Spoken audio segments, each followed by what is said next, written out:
Today we're looking at outdoor risk assessments.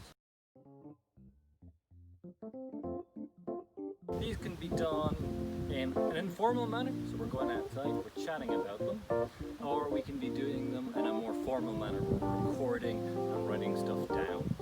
But really, what do we have to consider when we're risk assessing? The hazards or the risks, how we might injure ourselves, what are the dangers to it, how we would control for those risks, what we would do to get rid of those risks or minimize those risks, and then after we've done our controls, what is then the overall risk level. Can you give us a quick example of what you mean, Rory? I'm going to go tree climbing actually. So if we look at this tree over here, I'm going to risk assess climbing this tree over here. Now the obvious hazard of climbing a tree is falling off it. Okay, so I'm looking at this tree, judging the hazard.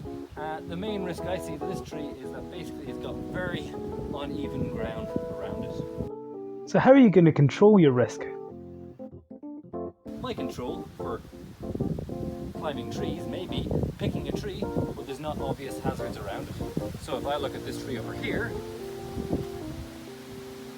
for one, it looks like it's a much easier tree to climb. If I look at the base of it, it's much clearer around, so if I do fall and trip, I've got a relatively soft landing. There's a couple of objects on the ground here. I might want to move them back if I was really going for a massive effort, but they're pretty far away from the tree, so I feel pretty happy with that.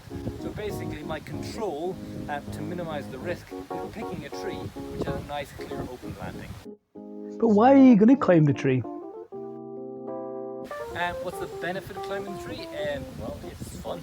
It's me practicing my outdoor skills, getting better at physicality, and it's me learning where my limits are.